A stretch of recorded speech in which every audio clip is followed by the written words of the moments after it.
Hello class 12th commerce IP students. आज मैंने आपको क्लास में बताया था about creation of data frame using dictionary. तो आज मैं आपको यहाँ पर इस वीडियो में कुछ एक डेटा फ्रेम जो है वो डिक्शनरी के थ्रू बना के दिखाऊंगा। डिक्शनरी के थ्रू अगर डेटा फ्रेम आपको बनाना है तो डेटा फ्रेम है तो आपको पहले पांडास इंपोर्ट करना पड़ेगा।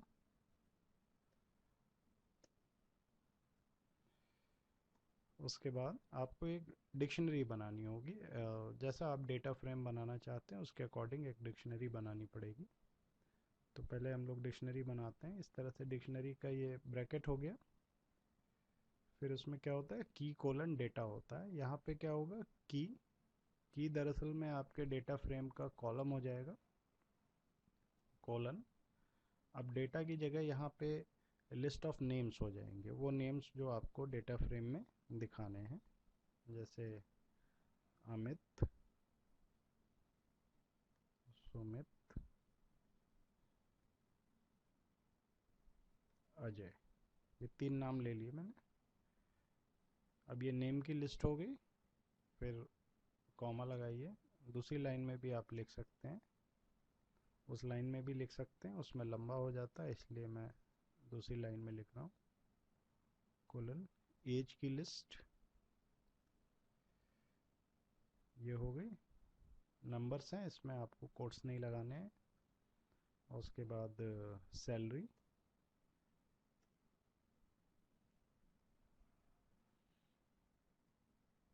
कोलन, और फिर यहाँ पे आपको सैलरी देनी है 2000, 3000 एंड 2500। ठीक है। इस एग्जांपल में अभी इतना ही ले रहे हैं, इसी से हम लोग डेटा फ्रेम बनाएंगे। तो ये आपकी डिक्शनरी बन गई। अब आपको डेटा फ्रेम क्रिएट करना है। उसका नाम हो गया df equals to pd dot data. D capital होगा, एफ कैपिटल होगा, और फिर आप इसको वो डिक्शनरी पास कर देंगे। यहाँ पे लिस्ट की तरह कॉलम्स पैरामीटर की ज़रूरत नहीं है, क्योंकि कॉलम के नाम खुद ब खुद जो आपने डिक्शनरी के की दिए हैं वो कॉलम का नाम हो जाएगा। ठीक है। तो अब आप इसको रन कराएं। ये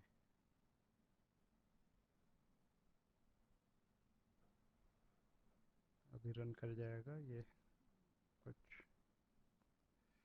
नॉट रिस्पॉन्डिंग आ गया। ठीक। अब इसको रन कराएं। रन करा के आप आउटपुट देखिए। अरे, अभी तो इसको प्रिंट करना होगा ना। प्रिंट डी, प्रिंट करेंगे तब वो डेटा फ्रेम आपको डिस्प्ले करेगा।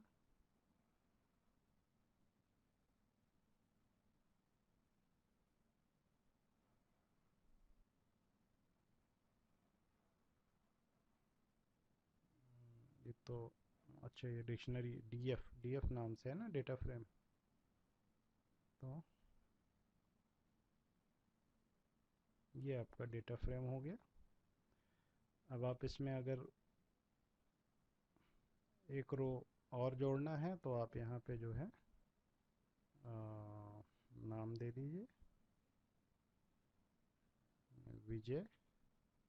ये एक नाम हो गया, तो इसका एज यहाँ पर दे दीजिए इस वाली लिस्ट में।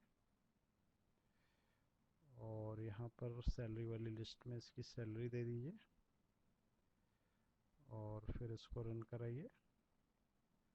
तो देखिए एक रो और ऐड हो गया। अगर आप इसमें कॉलम और चाहते हैं तो फिर आपको यहीं पर अपनी डिक्शनरी को थोड़ा सा और बड़ा करना पड़ेगा।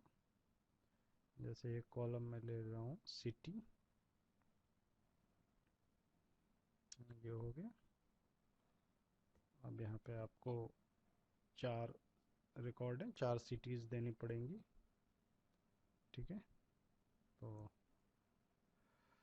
ये आजमगढ़ के लिए हो गया, शॉर्ट में ही दे दे रहे हैं। वाराणसी के लिए हो गया, लखनऊ के लिए हो गया, और ये फिर से आजमगढ़ हो गया।